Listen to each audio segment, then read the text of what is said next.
Estamos aqui novamente ao mais alto nível. O meu nome é Pedro. Aqui do meu lado está o Daniel. Olá, pessoal. Vamos falar de um acontecimento aqui, mesmo às portas da Europa, que está a mover com o mundo.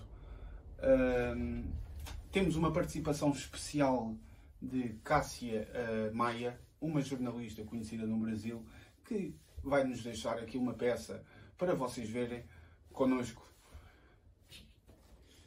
Tens alguma coisa a dizer, Daniel? Sim, eu ia já dizer, peço desculpa interromper-te.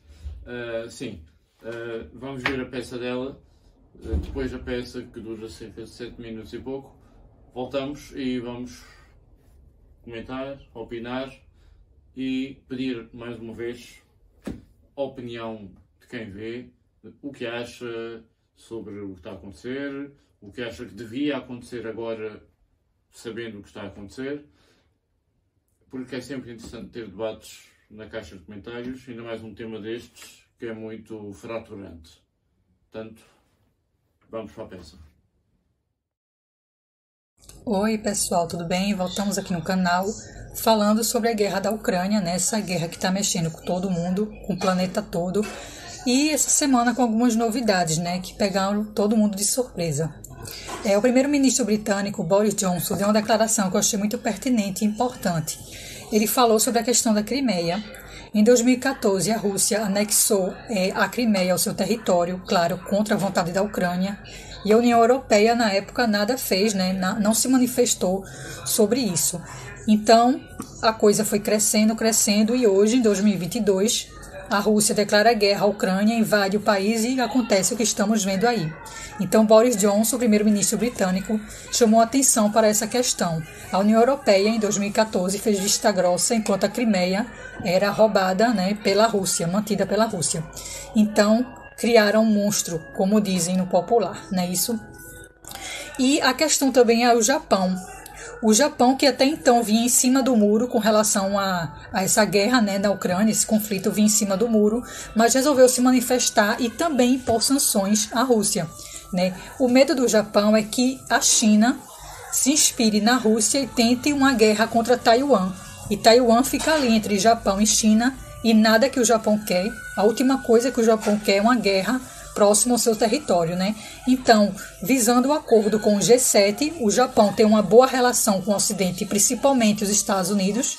Depois da Segunda Guerra Mundial, né, como todo mundo sabe, o Japão declarou guerra aos Estados Unidos, atacou Pearl Harbor, né? Então, houve os Estados Unidos, que até então eles eram neutros na Segunda Guerra Mundial, por causa do ataque a Pearl Harbor, que era uma base militar americana provocada pelo Japão. Os Estados Unidos declarou guerra e jogou a bomba em Hiroshima e Nagasaki, que são duas cidades distintas, né? E houve aquela tragédia no Japão. E desde então o Japão tudo que não quer é guerra com o Ocidente, né? E se tornou aliado comercial, inclusive, dos Estados Unidos.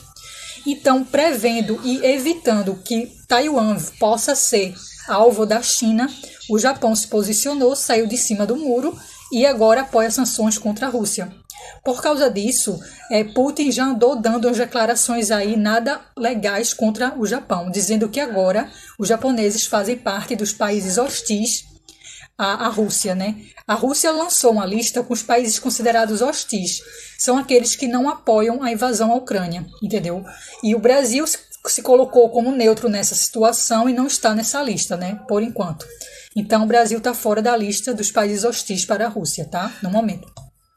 E o Japão saiu de cima do muro, né? O Japão saiu de cima do muro e agora quer aplicar sanções à Rússia e já está na lista como sendo um país hostil para os russos, tá bom? E o receio também que Taiwan possa vir a ser atacado, né? Que Taiwan tem uma confusão ali com a China, né? Também uma questão de independência de países, né? E o Japão tem muito medo que isso possa interferir no continente deles, já que fica entre os dois países, né? E também tem a questão do G7, né? O Japão, como eu havia dito, o Japão é muito aliado dos Estados Unidos desde a Segunda Guerra Mundial. Eles firmaram um acordo de paz e tudo que o Japão não quer é guerra com o G7 e muito menos com o Ocidente. E estamos aqui de volta. Daniel, queres deixar alguma opinião sobre este caso tão trágico? Sim, quero. Não vou aprofundar muito, porque senão ficamos aqui muito tempo. Já queimamos algum tempo, uns minutos e pronto. No fundo, o que se fala muito, além do que a Cássia já disse, o que se fala muito é que, isto é uma teoria, não se sabe se é verdade, se é mentira, que Putin tem uma doença terminal, será cancro, outra coisa qualquer, ninguém disse, ninguém sabe, mas realmente, pronto, vou entrar um bocadinho na teoria da conspiração, ele está fisicamente diferente. O duplo dele desapareceu, sabias? Okay.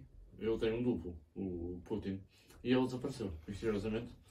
Tal como um general qualquer que é contra o que está a acontecer, também desapareceu agora recentemente, ninguém sabe o que aconteceu ao homem.